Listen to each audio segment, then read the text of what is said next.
my channel which is Simple Learning, and today we will study computer chapter. The name of the computer chapter is database and DMS and introduction. तो student इस chapter में हम पढ़ेंगे database और DMs. इनका introduction दे रखा है, यानी कि इनके बारे में आपको थोड़ा थोड़ा इंट्रोडक्शन दे रखा है, इनके बारे में आपको थोड़ी थोड़ी इन्फॉर्मेशन दे रखी है। तो इस चैप्टर में हम मेनली पढ़ेंगे एमएस एक्सेल के बारे में। जैसे इससे पहले हमने पढ़ा एमएस एक्सेल जिसमें हम स्प्रेडशीट में काम करते हैं, फिर आपने पढ़ा उससे पहले कि क्या क्या आप स्प्रेडशीट में पढ़ते हैं, फिर जो भी आपके पास चैप्टर थे। और इस वाले चैप्टर में हम मेनली पढ़ेंगे एमएस एक्सेल के बारे में, पर उससे पहले हमें इस चैप्टर में क्या क्या दे रखा है हम वो देखते हैं।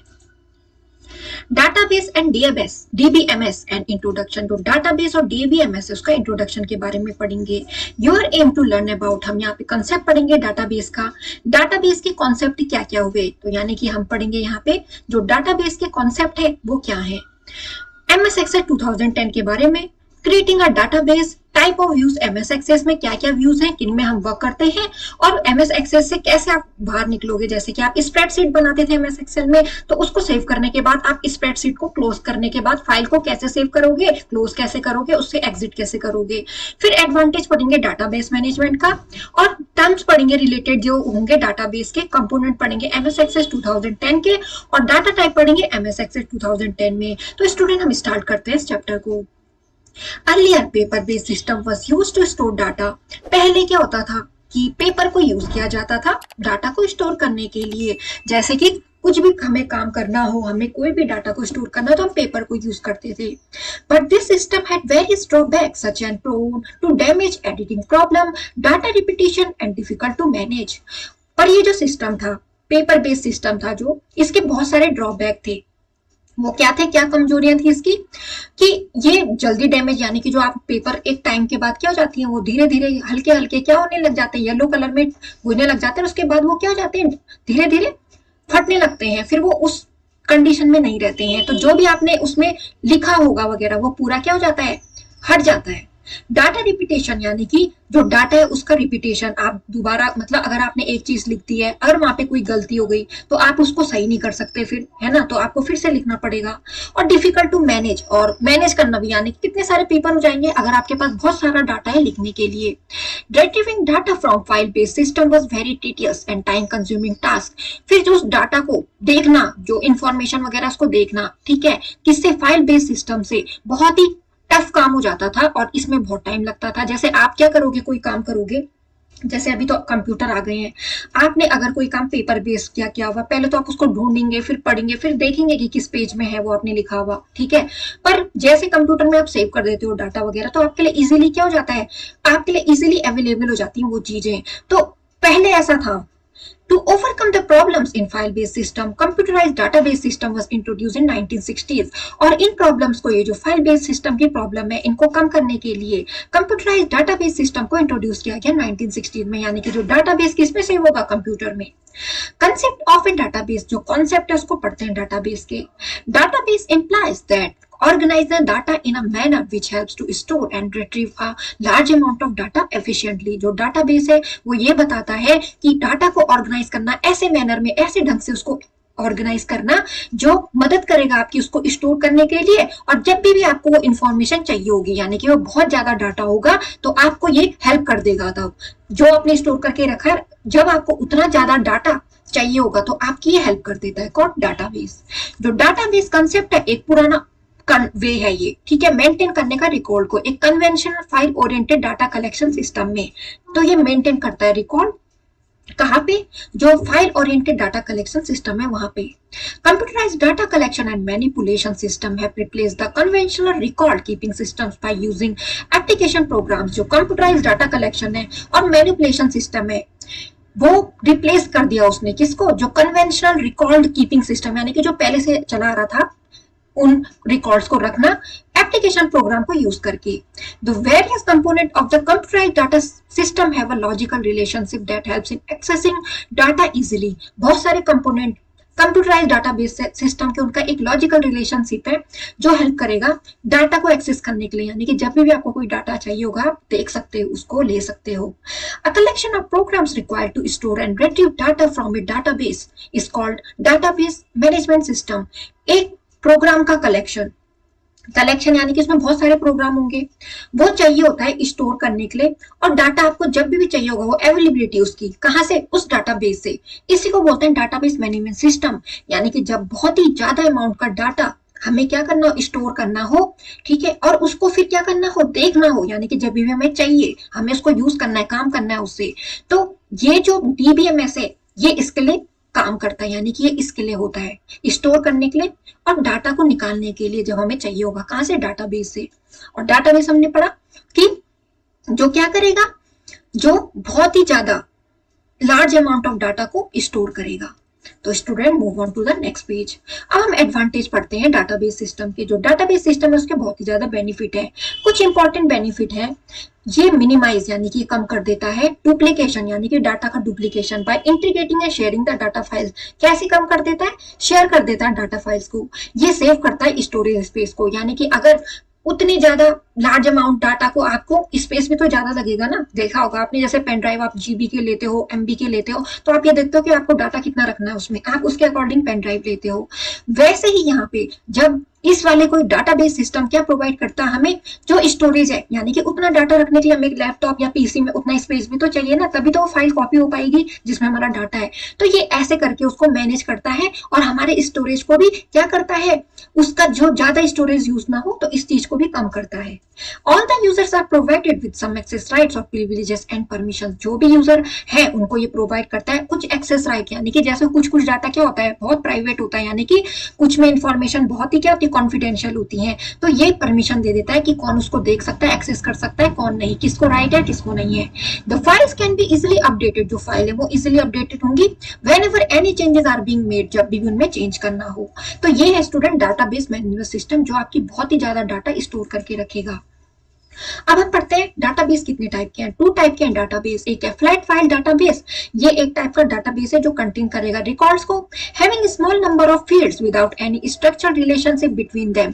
और ये एक टाइप का डाटाबेस है जो कंटेन करेगा रिकॉर्ड को, जो भी आपके रिकॉर्ड है, जिसमें क्या है, बहुत छोटे छोटे फील्ड है, उसमें कोई भी स्ट्रक्चर रिलेशनशिप नहीं है उनके बीच में। जो मोस्ट पॉपुलर एग्जांपल है इस फ्लैट फाइल डाटाबेस का वो है MS Excel 2010। Relational database, MS Excel आपने इससे पहले पढ़ दिया था, जिसमें स्प्रेडशीट वगैरह का काम किया हमने। रिलेशनल डाटाबेस ये एक टाइप का डाटाबेस है जो स्टोर करता है डाटा को सेवरल टेबल्स में और लिंक करता है उन टेबल को एक साथ, ताकि एक कॉमन पीस ऑफ इंफॉर्मेशन हम पा सके। Commonly used relational database system are Microsoft Access, Microsoft SQL Server, Oracle etc. जिनकी आपको यहाँ पे पिक दे रखी है। तो जो हम रिलेशनल डाटाबेस सिस्टम को यूज करते हैं, ये तो फ्लैट फाइल डाटाबेस हो गया, जिसमें कि रिकॉर्ड रहेंगे, बहुत ही छोटे छोटे फील्ड रहेंगे और उनका किसी के साथ भी रिलेशन नहीं होगा, ठीक है। अब हम रिलेशनल डाटाबेस में पढ़ेंगे कि ये स्टोर करेगा डाटा को अलग अलग टेबल में, लिंक करेगा उनको और एक कॉमन पीस ऑफ इंफॉर्मेशन हमें मिलेगी। Commonly use relational database systems ये हुए माइक्रोसॉफ्ट एक्सेल, जो हम इस चैप्टर में पढ़ेंगे, ठीक है, और माइक्रोसॉफ्ट एक्सक्यूएल सर्वर और ओरेकल। तो इस ये हम यूज करते हैं रिलेशन डाटाबेस के लिए। तो ये है माइक्रोसॉफ्ट एक्सेस का पॉइंट, ये है ओरेकल, ये है एक्सक्यूएल सर्वर। अब विकिपीडिया में पढ़ते हैं, जो रिलेशनल डाटाबेस है उसको प्रपोज किया गया एडगर एफ कॉर्ड ने।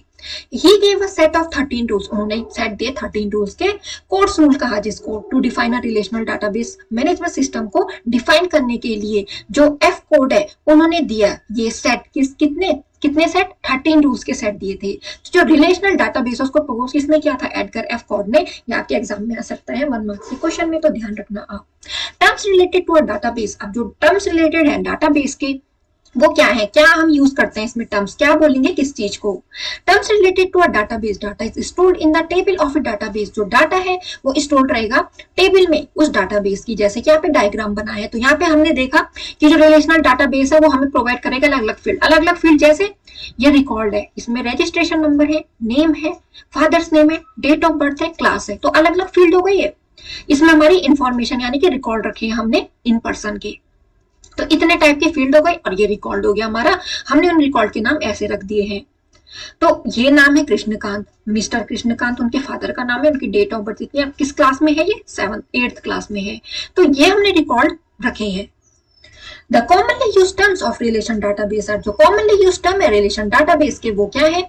Table, it is a group of related data organize in columns and rows in a database. ये आप देख रहे होंगे ना, टेबल बनी हुई है जिसको ये है, तो ये कॉलम और रोज में ऑर्गेनाइज की जाएगी और उसमें हमने डाटा रखने हैं। जो कॉलम है वो कंटेन करेंगे नंबर ऑफ हेडिंग, जैसे यहाँ पे है ये हेडिंग, इस कॉलम की ये हेडिंग है, इस कॉलम की ये हेडिंग है। सच इज रजिस्ट्रेशन नंबर, जैसे ये registration number, name, father's name, date of birth, class. These are known as fields, इनको फील्ड्स कहेंगे, यानी कि जो ये कॉलम है ना बने हुए, इनको क्या बोलेंगे, फील्ड्स बोलेंगे, जिसमें हमने अलग अलग नाम रख दिया और उसके अकॉर्डिंग हमने अपना डाटा रखना है।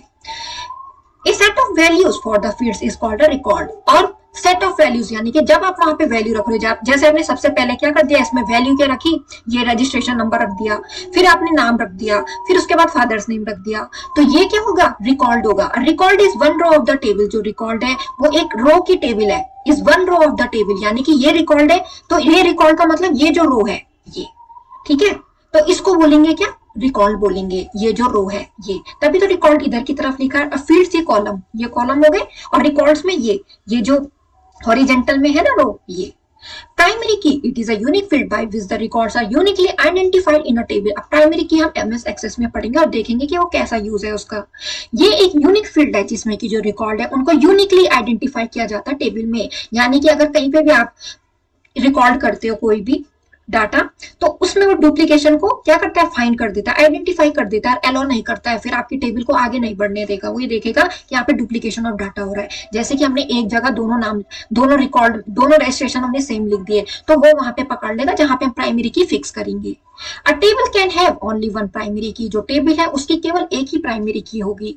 For example in a students record the registration number can be called a primary की। तो जैसे कि आपने ये जो टेबल है, तो यहाँ पे केवल ये जो प्राइमरी की है ये केवल इसी को देखेगा, रजिस्ट्रेशन नंबर, यानी कि आपके जो रजिस्ट्रेशन नंबर है उनका डुप्लीकेशन नहीं होना चाहिए, उनका एक जैसा नंबर नहीं होना चाहिए। तो वो जो प्राइमरी की है वो आप वहीं पे क्या कर सकते हो, वहीं पे हो सकती है वो, तो उस टेबल में, एक पर्टिकुलर टेबल में ही वो प्राइमरी की को यूज करेंगे। जैसे कि स्टूडेंट रिकॉर्ड में रजिस्ट्रेशन नंबर में हमने क्या किया है, ये रजिस्ट्रेशन नंबर है, तो केवल इसी में हमने प्राइमरी की को, ऐसा ना कि इन सब में नहीं, वो केवल पर्टिकुलर एक ही टेबल में यूज होगी। Query, a query is the most powerful object a database. ये एक बहुत ही मोस्ट पावरफुल ऑब्जेक्ट है डाटाबेस का। It helps you to retrieve information, ये हमें क्या करता है, हेल्प करता है इंफॉर्मेशन को लेने में, फ्रॉम अ टेबल से, बेस्ड ऑन सम क्राइटेरिया और कंडीशन, जो किस पे बेस होगी, कुछ शर्तों पे या कुछ कंडीशन पे। You can ask, find and retrieve data from the database, आप वहां से पूछ सकते हैं, फाइंड कर सकते हैं और ले सकते हैं डाटाबेस से data, just by creating a running the query, या तो क्रिएट करके रन करके उस क्वेरी को। Report, the final result of the manipulated data that comes from tables or queries in DBMS is known as a report। जो final result है उस manipulated data का जो आपने किया है, जिसमें change भी किया आपने, वो कहाँ से आएगा, उस टेबल से आएगा, क्वेरी से आएगा, जो DBS डाटाबेस मैनेजमेंट सिस्टम में होगी, उसको बोलेंगे रिपोर्ट। और एक ये जो रिपोर्ट है डाटाबेस ऑब्जेक्ट है, to that is specially designed to display और print the data in formatted way. ये रिपोर्ट है, ये डाटाबेस ऑब्जेक्ट है, एक स्पेशली डिजाइन किया गया, इसको डिस्प्ले और प्रिंट कर दिया जाता है, इसके डाटा को फॉर्मेट, यानी कि जो चेंज करके आप कर सकते हो। A form is a database object, ये एक फॉर्म, ये डाटाबेस ऑब्जेक्ट है, इसको यूज किया जाता है क्रिएट करने के लिए यूजर इंटरफेस को, टू एंटर और अपडेट अ रिकॉर्ड, या तो एंटर करने के लिए रिकॉर्ड को, या अपडेट करने के लिए उस टेबल में जिसको उससे कनेक्ट किया गया हो। It also allows us to view all the records from the table one by one, ये हमें अलाउ करेगा कि देखने के लिए जो रिकॉर्ड है, टेबल में जो रिकॉर्ड है, एक के बाद एक जो हमने रिकॉर्ड डाले हैं उनको देखने में हमारी क्या करेगा, अलाउस करेगा, हमें परमिशन देगा। तो ये फॉर्म क्या हो गया, एक डाटाबेस ऑब्जेक्ट हुआ जिसको क्रिएट किया जाता है, एक यूजर इंटरफेस इसको क्रिएट करता है, to create an user interface to enter या अपडेट करने के लिए रिकॉर्ड को टेबल में। तो जो भी हमारे रिकॉर्ड है वो टेबल में ही बनेंगे, जैसे आपने अभी एग्जांपल देख लिया एक, तो वैसे ही। If more than one fields are combined to form a primary key, that it is called a composite key. अगर एक से ज्यादा फील्ड को कंबाइन किया जाए फॉर्म करने के लिए प्राइमरी की को, तो उसको बोलेंगे कंपोजिट की। अब हम पढ़ेंगे स्टूडेंट, जो हम पढ़ेंगे इस चैप्टर में जो मेन है एमएस एक्सेस 2010। अब मैं सबसे पहले बताती हूँ कि जो एमएस एक्सेस है तो 2010 है, इसका मेरे पास अपडेटेड वर्जन है, तो इसका लोगो तो ऐसे दिखेगा, ये जो पुराना है, और जो हम यूज करेंगे वो ये एमएस एक्सेस पे। तो आप जो एमएस एक्सेस को यूज करोगे वो ऐसे, आपको कहाँ जाना है, इसमें जाना है ना, क्या माइक्रोसॉफ्ट ऑफिस होगा आपके लैपटॉप में, या तो आप वहां क्लिक करेंगे, और या तो आपके उसमें, जैसे मैंने इसको यूज किया, ये यहाँ पे आ गया, या तो यहाँ पे क्या करोगे आप, माइक्रोसॉफ्ट ऑफिस को यूज करोगे। तो स्टूडेंट अब हम पढ़ते हैं एमएस एक्सेस 2010 के बारे में। जो एमएस एक्सेस है एक पावरफुल और इजी है यूज करने के लिए रिलेशनल डाटाबेस मैनेजमेंट सिस्टम को, which is a part of MS office suit. जो जैसे कि मैंने आपको बताया जो माइक्रोसॉफ्ट ऑफिस है उसमें आपको पावर पॉइंट मिलता है, एक्सेल मिलता है और एमएस एक्सेस भी वहीं मिलेगा। It provides handy tools that help in operating, maintaining and manipulating the records more effectively. ये प्रोवाइड करेगा आपको हैंडी टूल जिनको जो आपको मदद करेंगे ऑपरेट करने में, मेंटेन करने में और डाटा को चेंज करने में, उस रिकॉर्ड को चेंज करने में बहुत ही इफेक्टिव वे से। जो एमएस एक्सेस है एक मोस्ट पॉपुलर आरडीबी में यानी कि रिलेशनल डाटाबेस मैनेजमेंट सिस्टम है। ये प्रिवेंट करेगा डुप्लीसिटी ऑफ डाटा को, यानी कि कहीं पे भी अगर आपका डाटा डुप्लीकेट इसने फाउंड कर दिया तो ये इसको रोक देगा। It allows you to add, delete, modify and update the records. ये आपको परमिशन देता है ऐड करने की, डिलीट करने की, चेंज करने की, अपडेट करने के रिकॉर्ड्स को उस डाटाबेस में कैसे एस्टेब्लिश करेगा एक रिलेशनशिप किसके बीच में, टेबल्स के बीच में। तो ये आपको ये प्रोवाइड करता है कौन, MS Access. To start MS Access 2010, click on Start All Programs, Microsoft Office, Microsoft Access 2010। तो जो आपके ऑल प्रोग्राम्स है या तो आपको ऐसे मिल जाएगा अगर आप यूज करते हो, या किस में मिलेगा, ऑल प्रोग्राम में जाओगे आप, माइक्रोसॉफ्ट ऑफिस में जाओगे जिसमें एक्सेल, पावर पॉइंट सब रहते हैं, वहां पे आपको माइक्रोसॉफ्ट एक्सेस 2010 मिलेगा। अब तो इसके अपडेटेड वर्जन आ गए। This will open MS Access window, तो ये ओपन कर देगा एमएस एक्सेस विंडो जैसे कि मैंने आपको ये दिखाया। ठीक है, तो हम कैसे गए थे, ये ऐसे गए ना, हमने इस पे क्लिक किया और इस पे क्लिक करने के बाद हमारा ये सीधा ओपन हो गया था। तो ऐसे ही आपको भी करना है। Component of MS Access 2010। अब हम इसके कंपोनेंट पढ़ लेते हैं कि क्या क्या इसके कंपोनेंट होते हैं। तो इसके कंपोनेंट हमने ये देखिए, जो हमारी विंडो है वो ऐसी तो खुल रही है, ये देखिए ना, इसके ये कंपोनेंट है। तो ये जो हो गया ये क्विक एक्सेस टूल बार हो गया, ये वाला। तो ये आपको कहाँ पे दिखेगा, इसमें ये वाला जहां पे मैं कर्सर कर रही हूँ वहीं पे आप देखते जाइए। तो ये टूल बार हो गया, क्विक एक्सेस टूल बार।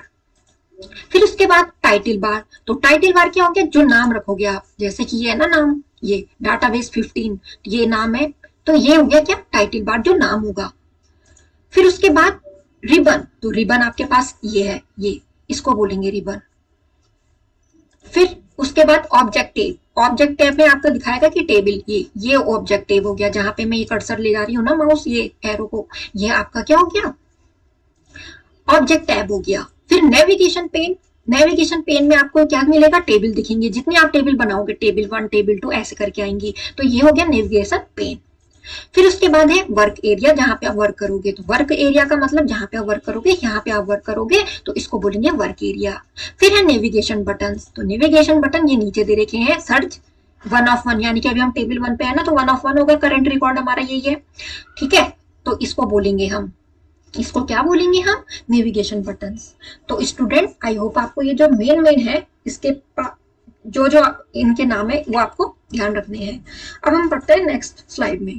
क्विक एक्सेस टूल बार, ये एक small strip present at the top left corner of the MS Access 2010 window. It contains 4 buttons name application, save, undo and redo.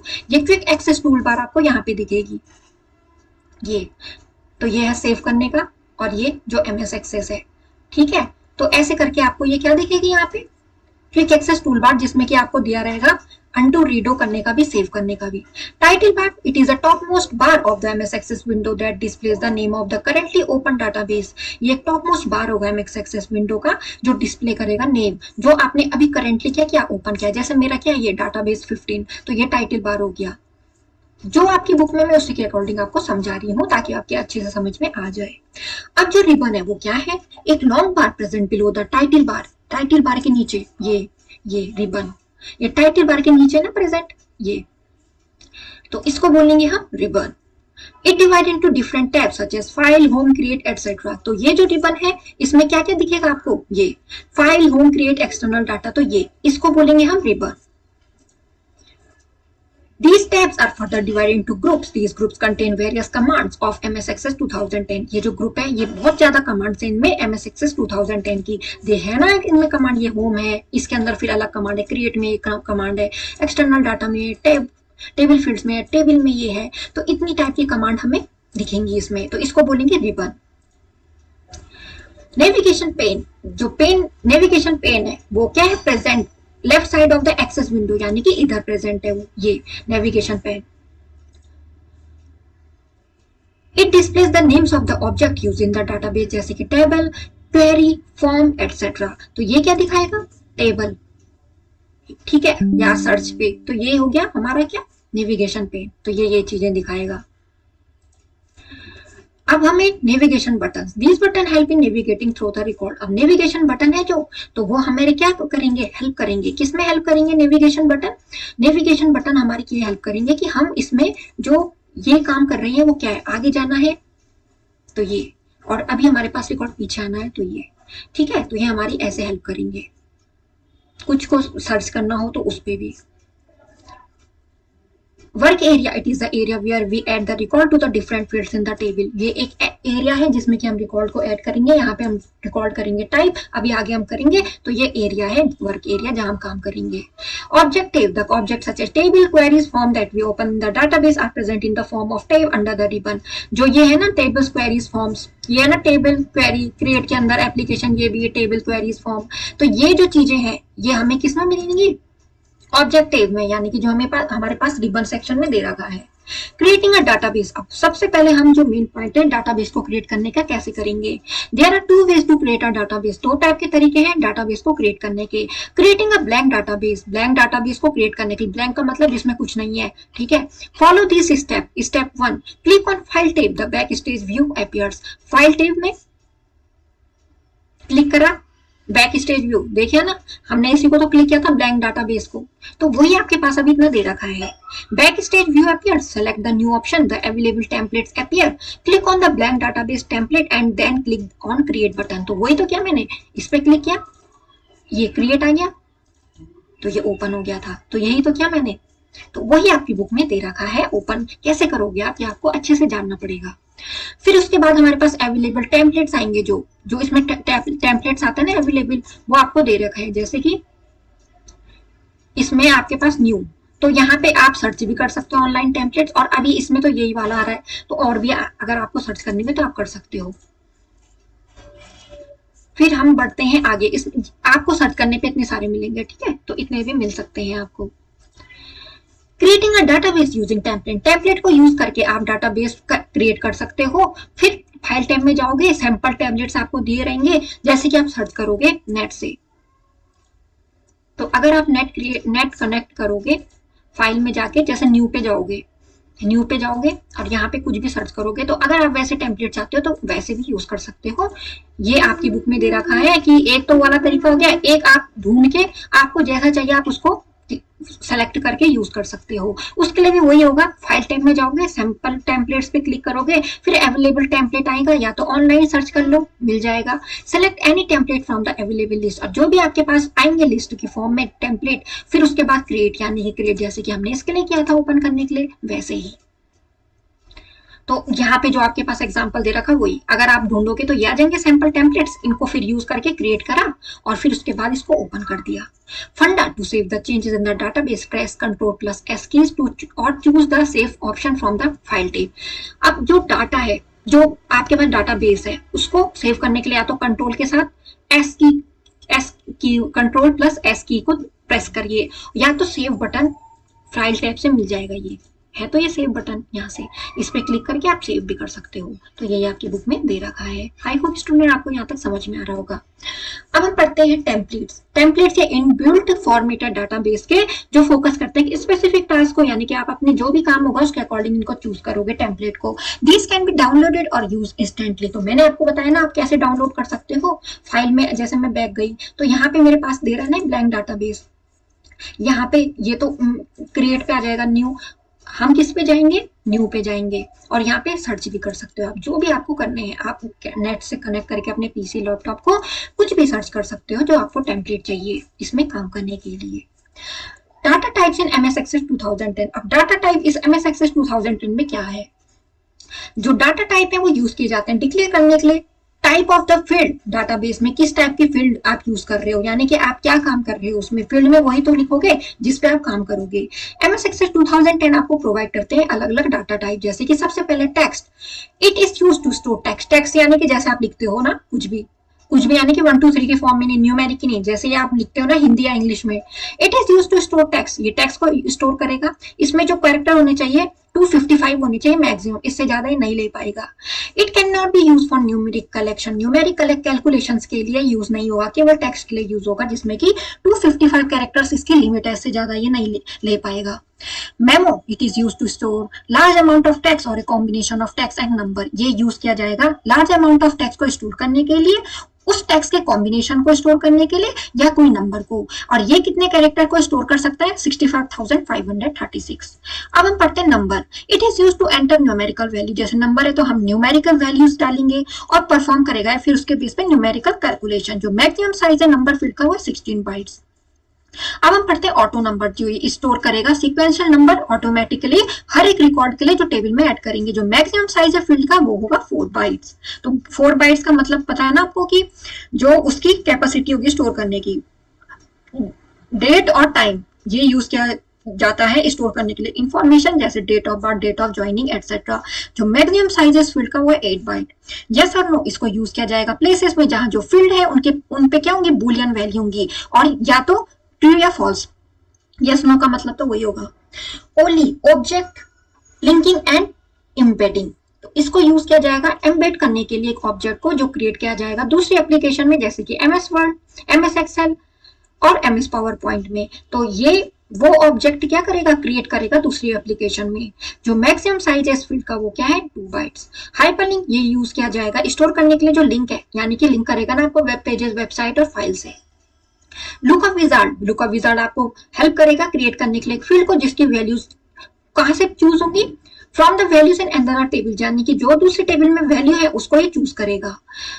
Query और list of values, by default Access set up lookup fields to the number data types. जो Access है वो setup कर देता है उन field को जो नंबर डाटा टाइप में होते हैं। Currency, it is use to store currency value, जैसे आप करेंसी वैल्यू लिखते हो ना रुपीज में, डॉलर में, तो वो स्टोर करेगा ये। Attachment, it is use to store attach images. Attachment का मतलब होगा ये आपको ये यूज आप तब करोगे जब आपको वहां पे इमेज लगानी हो, स्प्रेडशीट फाइल लगानी है, डॉक्यूमेंट लगाना, चार्ट, यानी कि कई चीजों का चार्ट से समझाते हो ना, तो वैसे ही। और अदर टाइप ऑफ जो भी सपोर्टेड फाइल आप अटैच करना चाहते हो उनमें। तो ये डाटा टाइप MS एक्सेस 2010 में ये यूज करते हैं, उनके बारे में आपको समझा रखा था। अब हम पढ़ेंगे सबसे पहले जो बेसिक है इस MS एक्सेस का, पढ़ेंगे व्यूज। जो व्यूज है ना इसमें MS एक्सेस में वो क्या है, कितने टाइप के हैं? तो बेसिकली 2 टाइप्स के हैं MS एक्सेस में, जिसका नाम है डाटा शीट व्यू और design view. We can switch between these 2 views by clicking on the view command. हम इन दोनों में क्या कर सकते हैं? इनको खोल सकते हैं, ओपन कर सकते हैं। कैसे? क्लिक करके व्यू कमांड में, और फिर व्यू ग्रुप्स में, जो किस में मिलेगा? में व्यू कमांड किस में मिलेगी? व्यूज ग्रुप में, होम टैब में। तो मैं आपको समझा देती हूँ।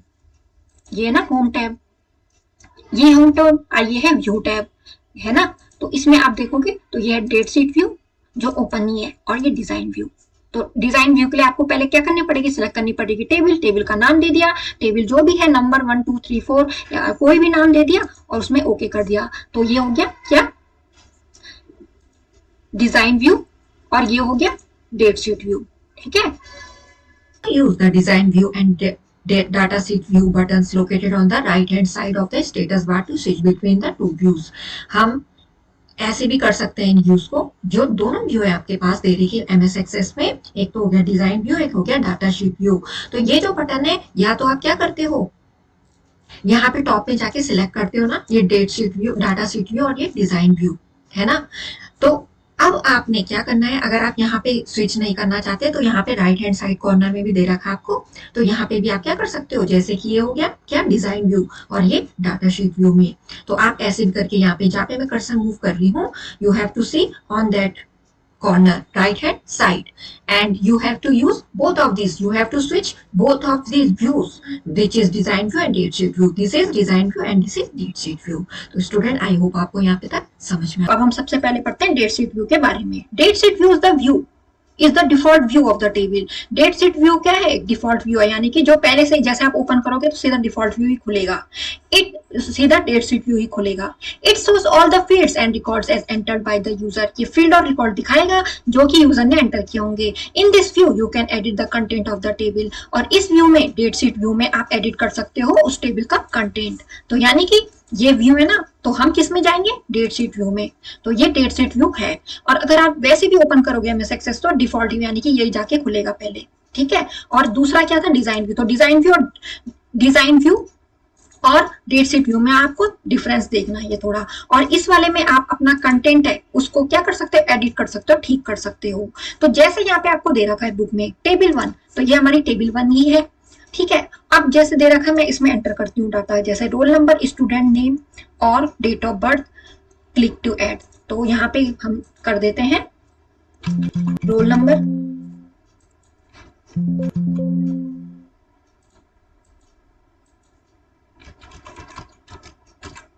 ये हो गया, रोल नंबर कर दिया हमने इसमें ऐड। फिर हमको नेक्स्ट करना है, तो इसी वाले में जाएंगे, क्लिक टू ऐड, ये इस फील्ड में नेक्स्ट वाला ये ऐसे हो जाएगा। तो हमें ऐसे करना है, रोल नंबर, स्टूडेंट नेम वगैरह। तो रोल नंबर, स्टूडेंट नेम, जैसे कि आईडी, आईडी यानी कि ये पहले से डिफॉल्ट होके आ रही थी आईडी ना, तो यहाँ पे तो उसने 1 कर दी आईडी। अब यहाँ पे रोल नंबर हमने डाला, फिर यहाँ पे स्टूडेंट्स नेम, स्टूडेंट्स नेम, ये देखिए, ठीक है। फिर हमें दूसरे पे जाना है, तो इस पे क्लिक करेंगे तो नेक्स्ट आ जाएगा। अब हमें यहाँ पे क्या करना है, डेट ऑफ बर्थ, तो यहाँ पे उसके अकॉर्डिंग हमारी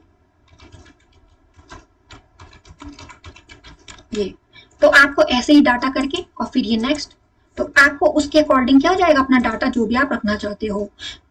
तो सबसे पहले 1 नंबर पे जो रोल नंबर है 1 है, जैसे ये रोल नंबर है जैसे ये, तो यहाँ पे क्या आ जाएगा, जैसे 1 पे, तो मैं ये क्या हो जाएगा, रोल नंबर 1, और ये किसका आ जाएगा,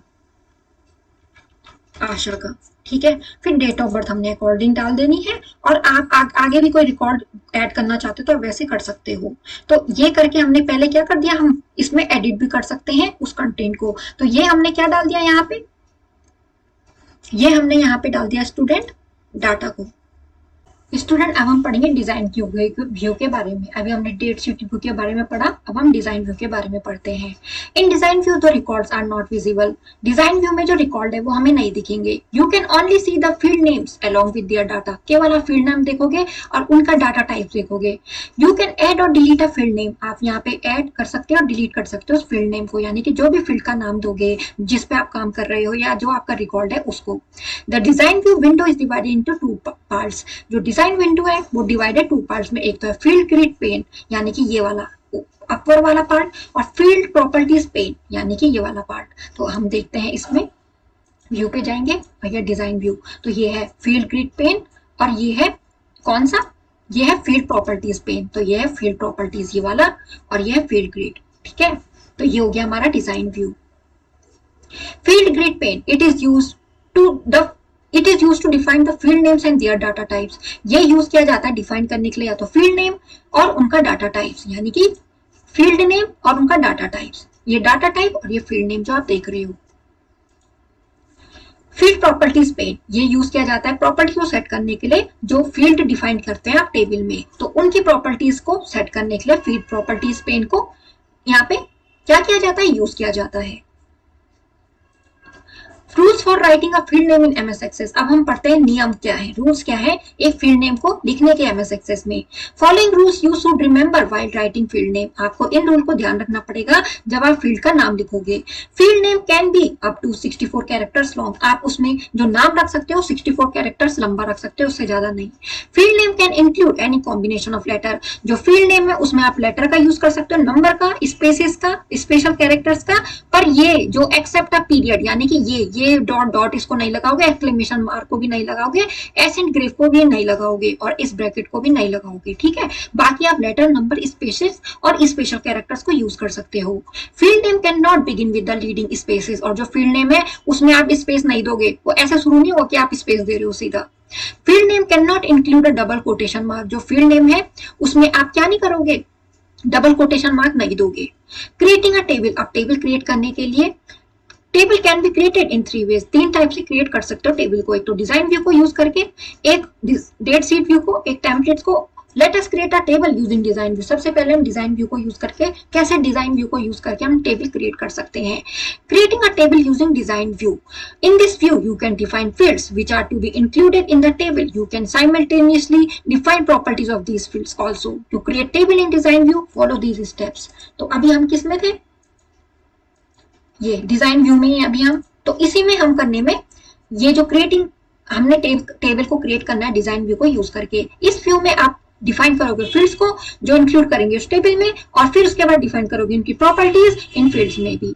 to create table in design view follow this steps. अब टेबल को क्रिएट करने के लिए डिजाइन व्यू में इन स्टेप को फॉलो करना है। पहले टेबल कमांड में जाएंगे, टेबल ग्रुप में मिलेगा आपको क्रिएट टैब के अंदर, और इसके बाद न्यू टेबल यानी कि टेबल 1 इन द डाटाबेस। जैसे कि मेरे उसमें पहले से आ रखा है, जैसे मैंने इसको स्विच किया था व्यू डेट शीट व्यू से डिजाइन व्यू में। और जब आपको अपने उसमें शुरुआत करनी है तो इस पे जाओ, क्रिएट पे जाओ, ये आपको टेबल पे जाओ, और यहाँ पे आपको दिख गया होगा इस व्यूज में व्यू, तो ये है डिजाइन व्यू।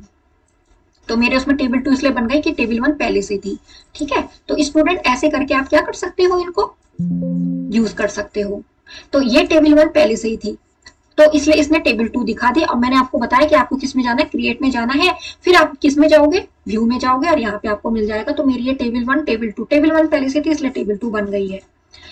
तो यहाँ पे हम जो ओपन करेंगे वहां पे टेबल 1 ही बनेगी। जैसे कि मैं इसको क्रॉस कर देती हूँ और फिर से ओपन करती हूँ, तो मैं आपको फिर से बता देती हूँ तरीका क्या है। तो आप किस में गए, पहले क्रिएट में गए, टेबल में गए, और फिर यहाँ पे व्यू है, तो हमने डिजाइन व्यू में काम करना है पहले, ठीक है। तो यहाँ पे टेबल 1 पहले से ही है तो इसलिए टेबल 2 आ जा रही है बनी हुई। तो आप अगर आपने ओपन किया तो आपकी टेबल 1 ही आएगी, ठीक है। यहाँ पे टेबल 1 पहले से थी इसलिए टेबल 2 आ गई। तो अब हम बढ़ते हैं आगे। Creating a table using design view को यूज करके कैसे, ये तो हमने पढ़ लिया। हम टेबल में जाएंगे और उसके बाद उसमें व्यूज आएगा और उसमें हम आगे देखेंगे डिजाइन व्यू को। अब हम उसके बाद click on view command from views group under home tab, a drop down list open, click on the design view option, this will open save as dialog box. तो वही जैसे मैंने आपको बताया, यहाँ पे वैसी पिक दे रखी है, और यहाँ पे ऐसी तो नाम आया था जब मैंने ये, तो टेबल 2 आ गया था ना ये क्योंकि टेबल 1 पहले से ही ओपन थी। Enter name for your table in table name, या तो आप नाम लिख दो या टेबल 1 टेबल 2 लिख दो और फिर ओके बटन कर दो, ऐसे आएगा।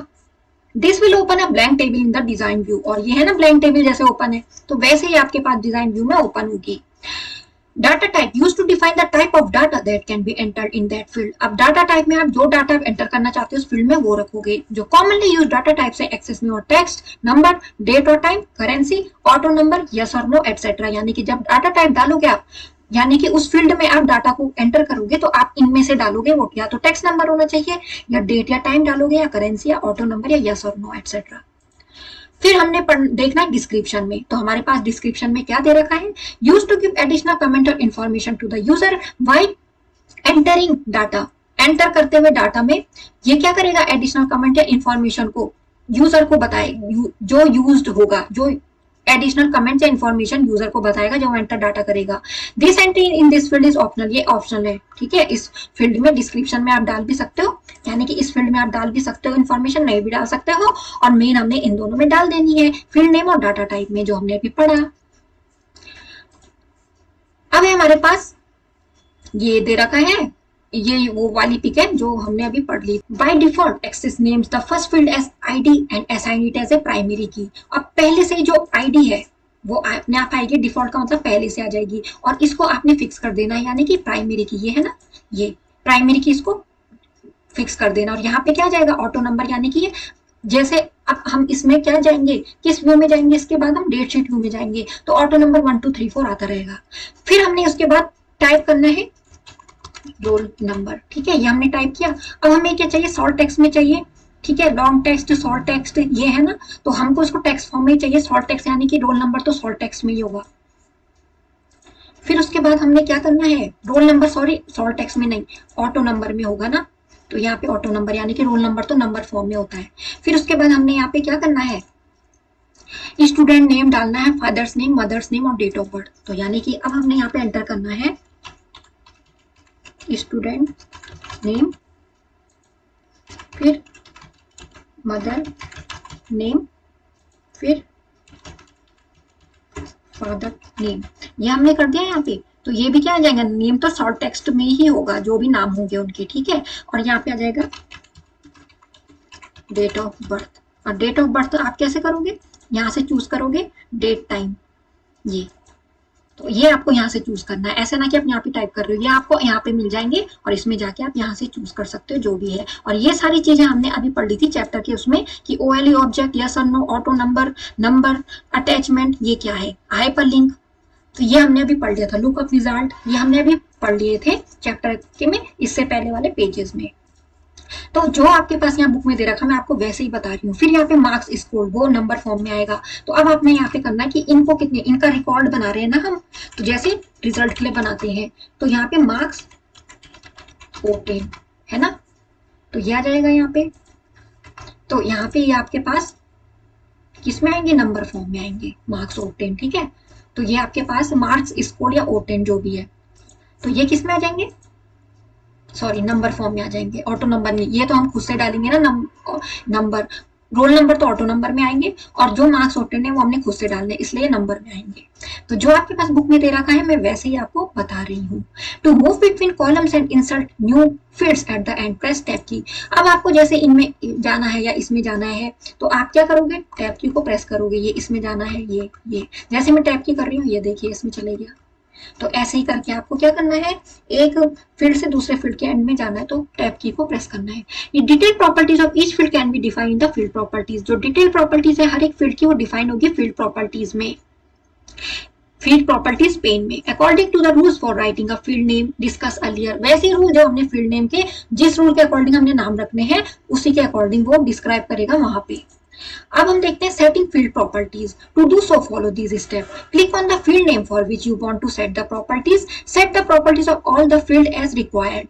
तो जो भी प्रॉपर्टीज है आपने उसको उसके अकॉर्डिंग क्या करना है, सेट कर देना है फील्ड की प्रॉपर्टीज के अकॉर्डिंग।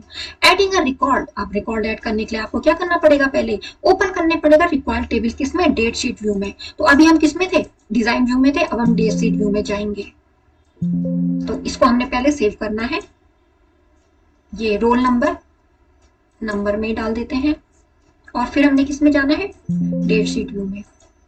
ये चले गए, ठीक है ना। तो ऐसे चले गए हम किस में, डेट शीट व्यू में चले गए। तो जो हमने वहां पे इनपुट किया वो यहाँ पे दिखा ना आपको, role number, student name, mother, ये हमने रिकॉर्ड कहाँ पे बनाया स्टूडेंट, डिजाइन व्यू में। और फिर हम डेट शीट व्यू में गए इसको देखने के लिए। अब हमारे पास क्या दे रखा है, place the pointer where you want to add the new record. अब वहां पे पॉइंटर में ऐड करना जहाँ पे आप न्यू रिकॉर्ड ऐड करना चाहते हो। एडिंग रिकॉर्ड ये आपको दे रखा है ना, तो वैसे हम करते हैं, ठीक है। ये डेट ऑफ बर्थ डालेंगे, नाम डालेंगे, मदर फादर का नाम भी डाल देते हैं। तो यहाँ पे 1 और स्टूडेंट नेम जैसे यहाँ पे दे रखा है आसी, और mother's name Meera, father's name Rahul, और डेट ऑफ बर्थ। तो यहाँ पे डेट ऑफ बर्थ आप ये देखिए ये दे रखा है ना, इसके अकॉर्डिंग आप चूज भी कर सकते हो। तो डेट ऑफ बर्थ किसकी होगी, स्टूडेंट की होगी, ठीक है। तो जैसे मैं एग्जांपल बता देती हूँ, ये 7/3/23 और मार्क्स O10 यहाँ पे लिख सकते हो आप कितने, 56 है ना। आउट ऑफ ये आपकी मर्जी, आप कितना जो लिखोगे, ठीक है।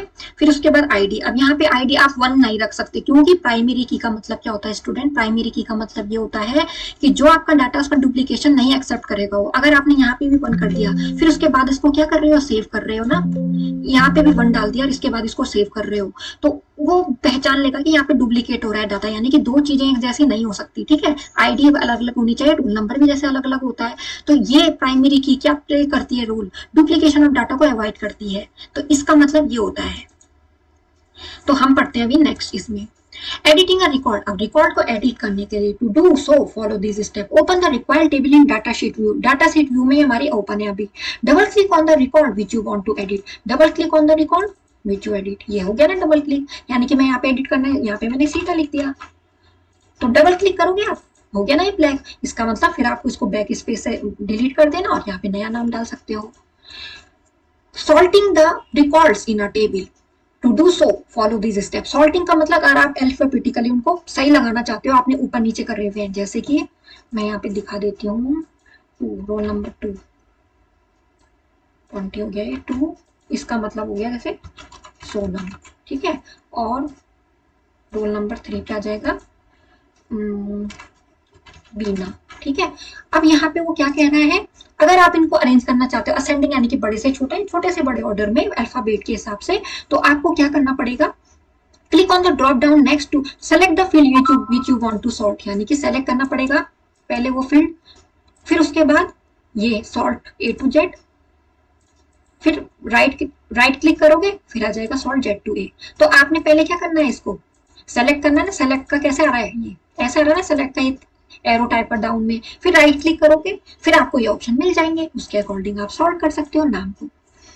डाटा गेट सॉर्टेड तो हो गया ना, data get sorted. I hope आपको यहाँ तक समझ में आ रहा होगा। अब क्लोज करने के लिए डाटाबेस को, after completing the work you need to close the database. अब आप जब अपना पूरा काम कर दोगे तो क्लोज करने के लिए डाटाबेस को क्या करोगे, सेलेक्ट करोगे close database option from the file tab, file tab से क्लोज।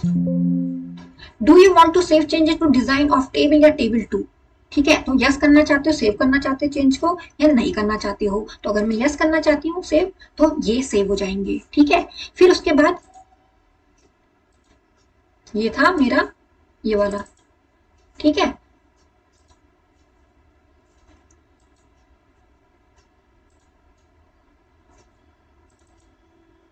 तो जो हमने डाटाबेस अभी बनाई फाइल, तो उसमें हमारे पास जो डाटा है वो ऐसे हमारा क्या हो जाएगा, क्लोज हो जाएगा।